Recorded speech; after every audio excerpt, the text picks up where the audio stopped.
Hi everyone, this is Rosie, and today I'd like to talk about how to make a better fitting gusseted handbag lining. So let's get started.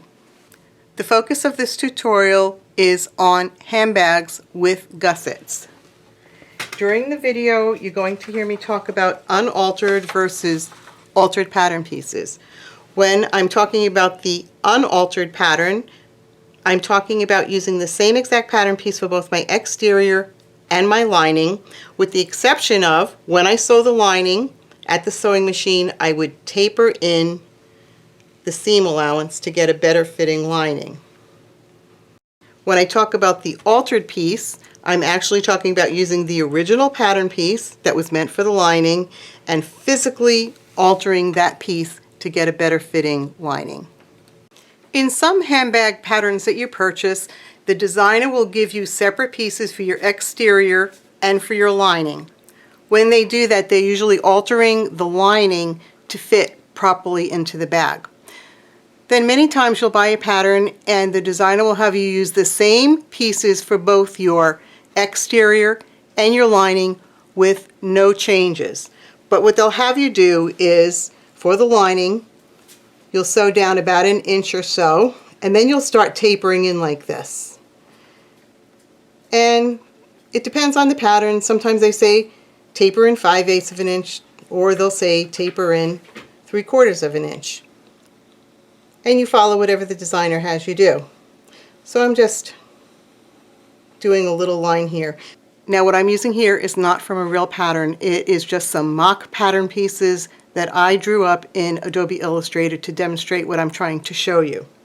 Now when you sew the handbag together, as I said, you would use the same pieces for the exterior and the interior, but with the interior lining you'll make that modification. When you sew your exterior pieces together, you say to yourself, wow, this went together really well, everything fit together perfectly, I didn't get any puckers around my curves. But then when you go to sew your lining and you're doing this tapering here, you're probably finding that you're having a lot more trouble easing everything in around the curve, and you're probably also getting puckering within this area here. The reason why that's happening is because each one of these lines here has a certain length. So you have this outer line, this is the outer edge of the pattern. Then you have your stitch line, and that's a certain length. And now you've introduced a new line here that's been tapered in, and that's a certain length. And as you go in towards the center, these lines get shorter. So the longest line is right here on the outside. Then this line right here, the original sew line, this line was designed to fit perfectly into the gusset that came with the pattern. But once you change that sew line, you've changed the length of it, and now your main panels and your gussets don't fit together properly because the length of the sew line has been changed. I have a few examples to demonstrate what I'm talking about. So here is a lining that I made using my mock pattern pieces. So this would be an example of where you're using the same pattern pieces for both your exterior and your lining. And on this one here, you can see I started sewing with a 1/2 inch seam, and then I started tapering everything in to about 3/4 of an inch. I come around, and then as I get towards the top, I go back to that 1/2 inch seam. And from this side, everything looks pretty good. It doesn't look bad. But then when I turn it over to the gusset side, you're going to see that I have a lot of puckers in there. And I had a lot of trouble easing this all in and getting everything to fit properly. Now, one thing I'm going to say is that this is waterproof canvas, and if you're using waterproof canvas, which I know is popular with handbag makers, waterproof canvas is very unforgiving, meaning there's no flex to it and there's no stretchability to it. So when you put this in, it's going to be difficult to ease everything because there's no give to this. If you were using a cotton lining, it would be much easier. So you can see, without altering the pattern pieces for the lining, there are going to be issues. Here's the little bag that I started making with my mock pattern pieces. Now the exterior is 100% cotton quilting fabric that's been interfaced with SF101, and then it's also been interfaced with some Pellon flex foam interfacing. The sides are marine vinyl, and there's no fusible interfacing on it, but I did stitch in some Pellon flex foam. And the reason why I chose these materials is because now this is a fairly thick outer. And the thicker the outside of the bag is, the more alteration you need to do for your lining to make everything fit properly, because there's obviously more bulk in this bag. Now I want to bring back in this piece that I just showed you. This was the piece where I just tapered everything, and I want to show you how this fits into the bag. So the first thing I'm going to do is just trim away the seam allowance, because that's automatically going to take some bulk out. And I always leave a full seam width at the top to fit everything into the top of the bag. So now I have that seam trimmed down, and I'm just going to put the lining inside the bag and clip it all around the top so you can take a peek inside and see how this looks as it's fitting in here. So here's that unaltered lining inside of the bag. You can see it's a little bit baggy, and I definitely have those puckers in there, which I don't like. Now I want to show you another lining that I prepared out of the same waterproof canvas that has been altered. And I have that piece right here. And I altered both the front and back lining pieces and the gusset. And I designed it so that it would just have a 1/2 inch seam allowance all along. And the sewing line, the length of the sewing line on both the front and back pieces and the gusset are exactly the same. And I am going to show you how to do this alteration, but first I'd like to show you the result here. First of all, this is what it looks like from the front and back panel side. Right here, that's really just a wrinkle, it's not a pucker. Again, waterproof canvas is very unforgiving. But if you look here, you can see that there are no puckers on either side of the front and back panels. So these are the front and back panels. And then if you turn it over to the gusset side, you're going to see that there's no puckers anywhere along these sewing lines. And this also eased in very nicely with no issues trying to sew everything in place.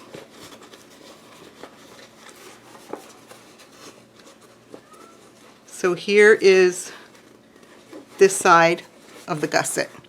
Now I'm going to trim this down to get the bulk out of here, and I want to fit this down into the bag so that you can see how that looks. And here's the bag with the waterproof canvas lining that's been altered for both the front and main panels and the gusset. You can see it's laying in there a lot nicer than the first one where all we did was taper the seam line. Some of the puffiness that you see in here, that is just the nature of the waterproof canvas. As I said, it's not flexible and it's a little unforgiving, but you can see overall it's a much better fit than when we tapered the first lining.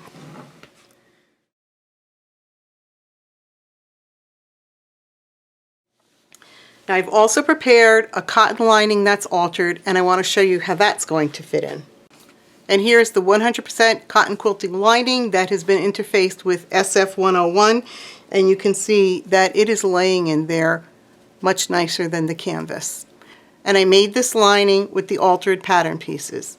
So now that we've taken a look at how the unaltered and the altered linings fit into this bag with two different types of fabrics, let's go ahead and work on how do we actually alter our pattern pieces.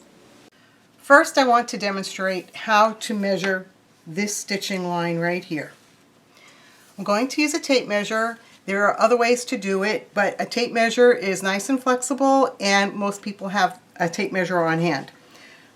What you're going to do is place the end of the tape measure on the line, and you want to be right on that line. I'm just going to stand this tape measure up on its end, and I'm going to move along, and as I move along I'm just making sure that the edge of that tape measure is right on my seam line. And as I get to the curve, I just want to follow the contour of the curve with a tape measure, and then I'll keep going until I get to the end. When I get to the end, I'm going to look at where my tape measure falls, and it's right at 13 1/4 inches. So that means that my seam line is 13 1/4 inches long. I can tell you that using the tape measurer to measure the length of your seam line is an accurate way to measure, assuming that you're staying right on top of that line with the edge of the tape measure. Because if I go into my program in Adobe Illustrator where I created this mock pattern, I can go in and my program will tell me the length of any line on this piece. And the length in my Adobe program is 13.25 inches. So measuring with a tape measurer is accurate. Now let's talk about how we're actually going to alter this pattern to taper in that seam line. Take your ruler and measure 1 inch down from the top.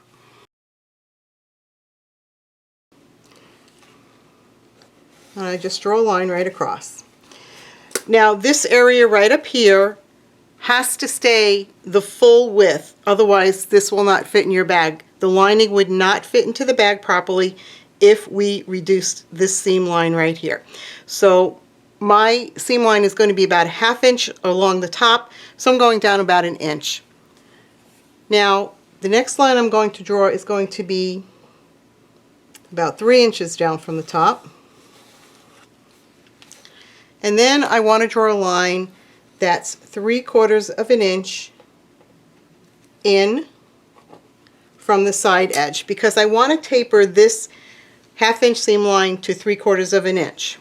Next, we need to draw a smooth curve where this red line intersects with my stitch line all the way down to this red line where it intersects with the 3/4 inch mark. You can simply draw this in freehand, or you can use something like a French curve to help you draw in a smooth curve.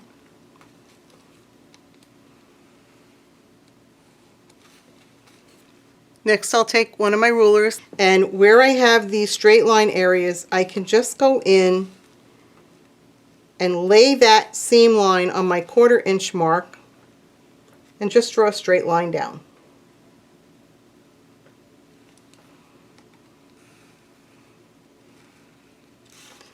And then I can also do that right here at the bottom, because I have a straight run right here.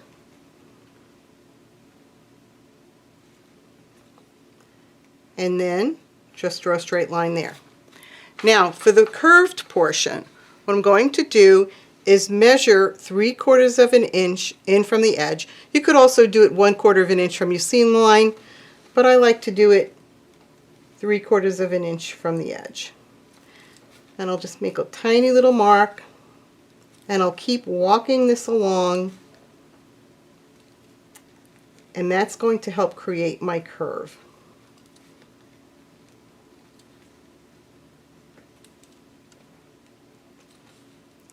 And you want to keep doing this until you meet up with this line right here. And just go along in very small increments.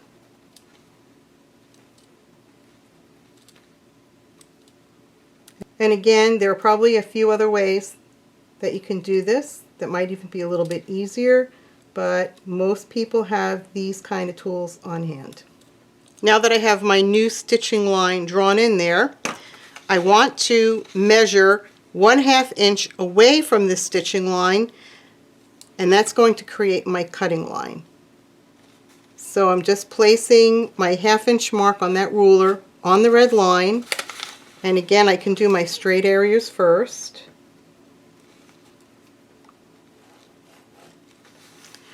And then for this curve up here and for this curve down here, I'm just going to walk that ruler along again at the 1/2 inch mark this time.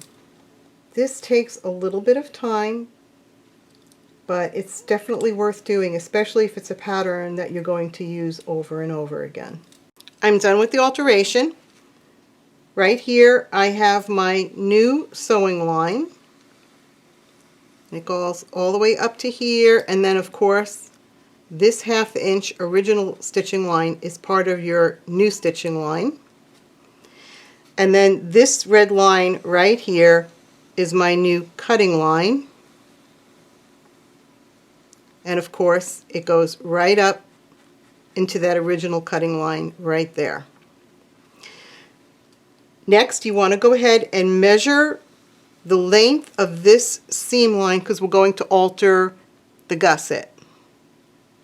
And you'll measure this with your tape measurer exactly the way you did before. So you're going to start by putting your tape measurer right up here at the top of the seam line and measure all along the length. I've already measured mine and it's 12 5/8 inches long. Now to alter the gusset piece, I have to first cut out my pattern piece here. And I'm going to start right here on the cutting line.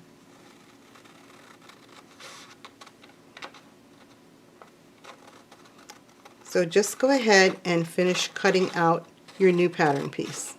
I'm ready to alter my gusset now. It's just a very simple gusset.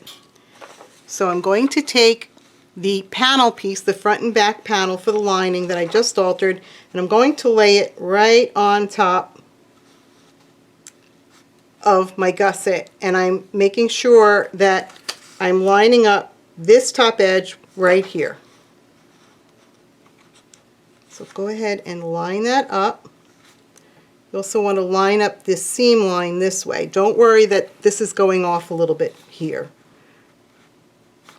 And now I'm just going to trace the outline of the main panel. And that's all I need to do. You want to do that on both sides.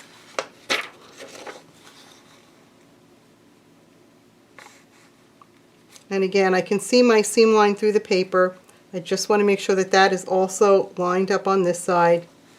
And again, go ahead and trace. Then from here, you'll take the ruler and just mark down the rest of the way. That line should be about 1/4 of an inch away from the edge there.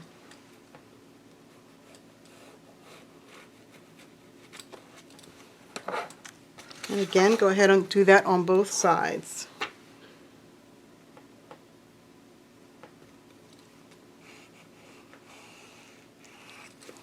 Now you have the cutting line established on both sides, and now we need to establish our seam line.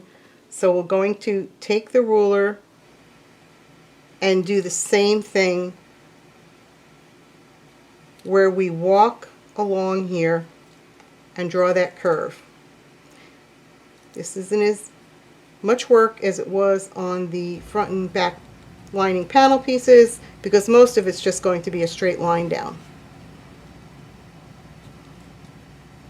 Now I have my cutting line established on both sides. So right here is the cutting line on this side, and here is my cutting line on this side, and then the inner lines are my new stitching lines right there. Now since we measured this pattern piece here and we measured this seam line and we determined that it was 12 5/8 inches long, so you'll take your tape measure and you want to measure the length of your seam line here, and you're going to measure it to 12 5/8 inches. So I already have a mark here. This is where the 12 5/8 inches landed. So I'm going to take my ruler and draw a line straight across there.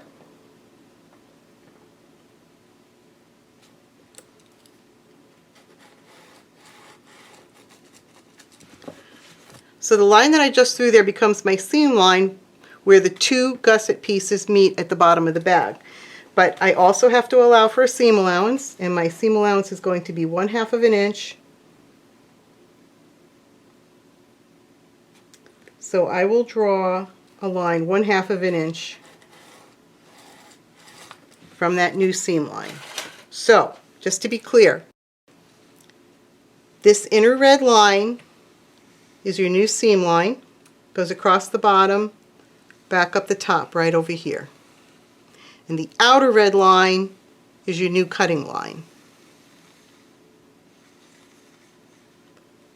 Right along here. And now that we have all of our lines drawn in and everything is altered, you can go ahead and start cutting out the pattern pieces and then cut out your lining pieces.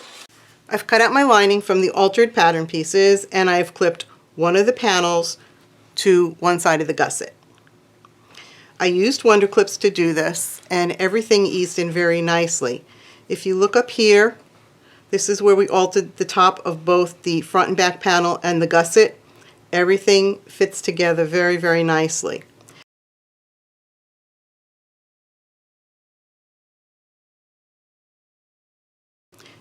Now as you clip everything together, you want to make sure that you keep your edges perfectly even, because if you don't, that's something else that will also change the length of your seam line. Now with a Wonder Clip has a 1/2 inch bite, and if you remember, I made my pattern, I altered my pattern with a 1/2 inch seam. So when I clip this in all the way, the tip of that Wonder Clip is actually sitting on my seam line. So if you look where the tips of those Wonder Clips fall, that's the 1/2 inch seam line, and you can see that there are no puckers anywhere along that seam line, and that's what it should look like. If you turn this over to the gusset side, you're going to see the same thing. The tips of those Wonder Clips are sitting on that seam line, and there are no puckers anywhere along that seam line on the gusset. Now when you sew this in place, you should have no issues at all with getting any puckers on either side of this piece, and everything should ease in on the sewing machine very nicely. The gusset is sewn into place. I traced over that stitching line with a pencil so that you could see it a little easier, but if you look close up, you're going to see that there is not one pucker anywhere along that seam line.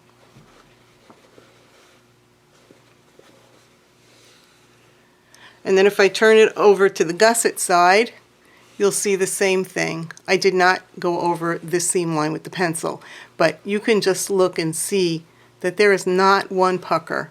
And this is what a gusset should look like when the pattern pieces are properly sized to each other.